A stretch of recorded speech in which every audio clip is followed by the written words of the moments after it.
Good morning my dear students. Pay attention, ध्यान दीजिए what I से। मेरे प्यारे बच्चों, प्रातः काल का नमस्कार। ध्यान दीजिए, आज हम आप लोगों को क्लास 9th के फर्स्ट लेसन का अगला जो है कि टॉपिक विसरण के बारे में बता रहे हैं। विसरण क्या होता है? तो कहने का मतलब यह है कि फैलकर किसी भी पदार्थ के कणों का दूसरे पदार्थ के कणों के साथ मिलने की क्रिया को विसरण कहते हैं। विसरण क्या है? तो फैल करके किसी भी पदार्थ के कणों का किसी दूसरे पदार्थ के कणों में मिल जाने की क्रिया को विसरण कहते हैं। और यह क्रिया पदार्थ के कणों के गतिशील होने के कारण होती है। विसरण क्यों होता है?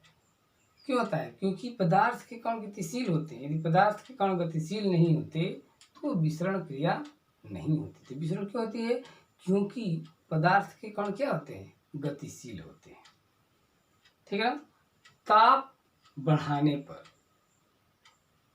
विसरण की क्रिया बढ़ती है तथा ताप को कम करने पर विसरण की क्रिया कम होती है। विसरण क्रिया ठोस में सबसे कम और द्रव में, गैस में सबसे अधिक होती है। ठीक है?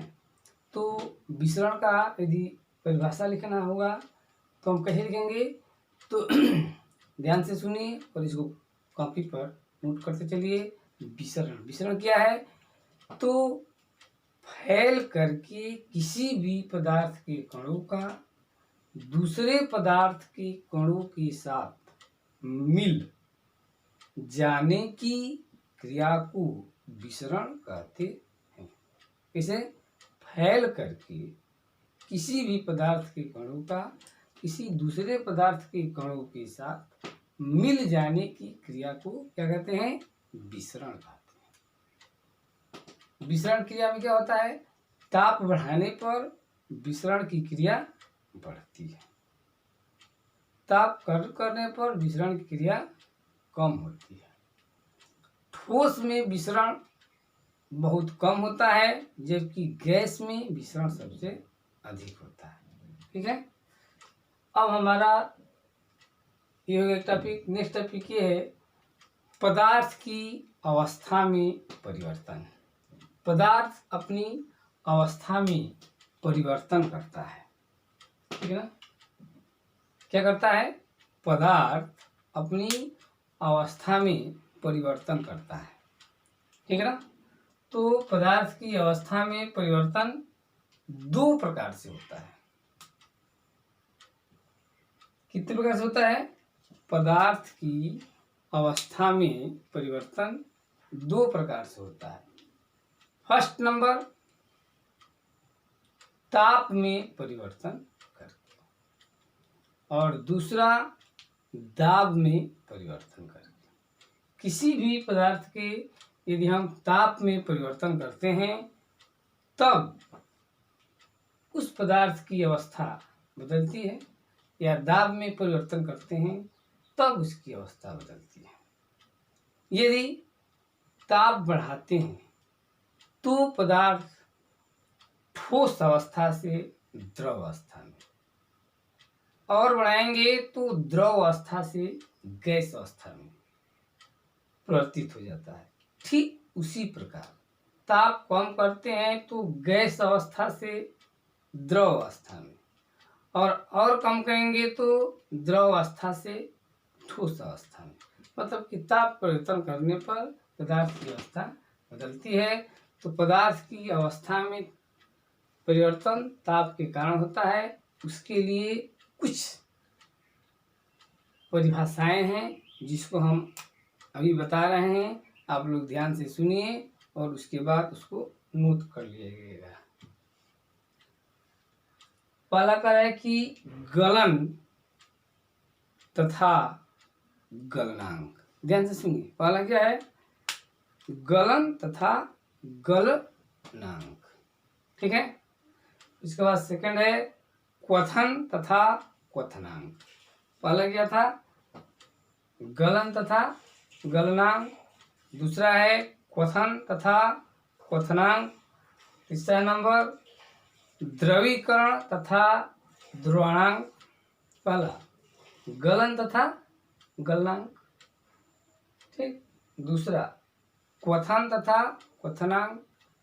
तीसरा द्रवीकरण तथा ध्रुवणांक।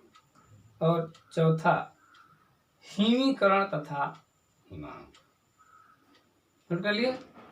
अब आइए पहला हेडिंग गलन तथा गलनांक क्या है, पहले देखते हैं। गलन, हेडिंग लिख लीजिए, गलन वह क्रिया जिसमें किसी भी ठोस पदार्थ के ताप को बढ़ाने पर द्रव अवस्था में बदल जाता है।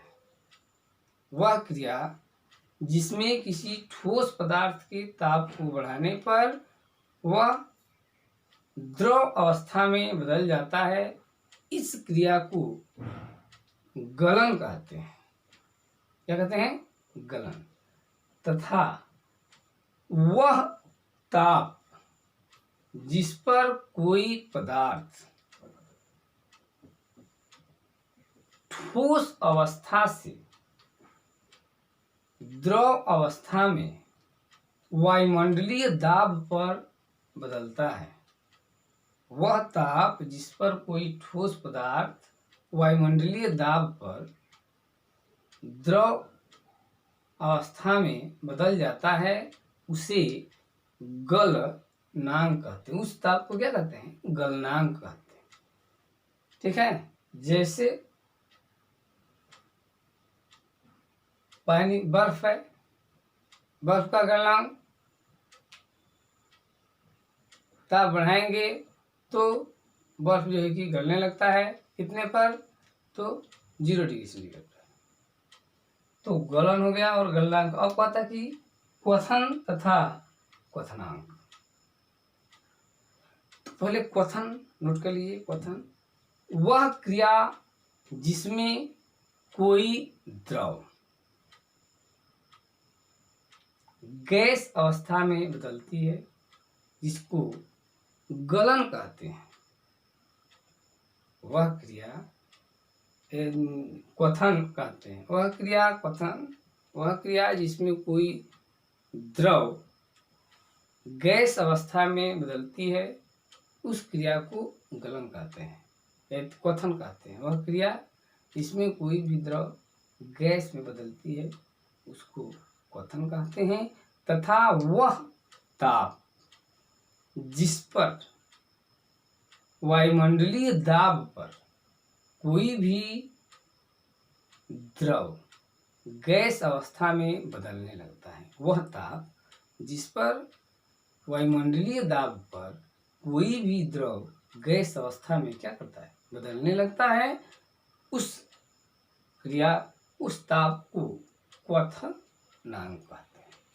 ठीक है। अब थर्ड नंबर, इसको भी नोट कर लीजिए। कह रहा है कि द्रवीकरण तथा ध्रुवणांक। तो द्रवीकरण क्या है भाई? तो कह रहा है कि वह क्रिया जिसमें ताप को कम करने पर कोई भी गैस या वाष्प द्रव अवस्था में बदलता है। वह क्रिया जिसमें ताप को कम करने पर कोई भी पदार्थ वाष्प अवस्था से द्रव अवस्था में बदल जाता है, उसको द्रवीकरण कहते हैं। जिस क्रिया में कोई भी जो है कि वाष्प या गैस ताप को कम करने पर क्या करता है? गैस अवस्था से किसमें आ जाता है? द्रव अवस्था में बदल जाता है, उसको द्रवीकरण कहते हैं। तथा वह ताप जिस पर वायुमंडलीय दाब पर, वह ताप जिस पर वायुमंडलीय दाब पर कोई भी गैस या वाष्प द्रव अवस्था में बदल जाता है, द्रव में बदल जाता है, उसको कहते हैं द्रवणांक। उस ताप को, जिस ताप पर और एक वायुमंडलीय दाब कर दिया जाए तो कोई भी वाष्प द्रव में क्या होता है, बदल जाता है, उसको कहते हैं द्रवणांक। समझ गया। अब फोर्थ नंबर, हिमीकरण तथा हिमांक क्या है? तो वह क्रिया जिसमें ताप को कम करने पर कोई भी द्रव ठोस में बदल जाता है। कोई भी द्रव क्या करता है? ठोस में बदल जाता है, उसको हिमीकरण कहते हैं। वह क्रिया जिसमें ताप को कम करने पर कोई भी द्रव ठोस अवस्था में क्या करता है? बदलता है, उसको हिमीकरण कहते हैं।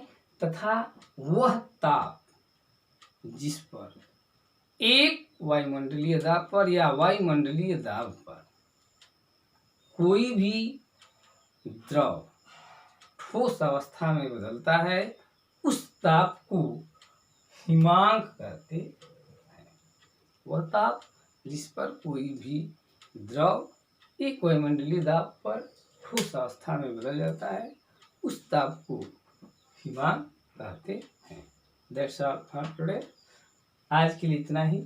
फिर अगले टॉपिक के लिए हम नेक्स्ट वीडियो जो है कि आप लोग भेज देंगे। तब तक आप लोग इसको जो है कि पढ़िए, और जो आप लोगों को चीज़ बताए हैं उसको अच्छा से नोट कर लीजिएगा। यदि इसमें कुछ भूल रहे हों तो अभी हम अपने जो है वीडियो को इस पर घुमा दे रहे हैं, और नोट कर लीजिए, और बार बार वीडियो को सुन करके छूटे हुए जो है कि टॉपिक को आप लोग बढ़िया से लिख लीजिएगा।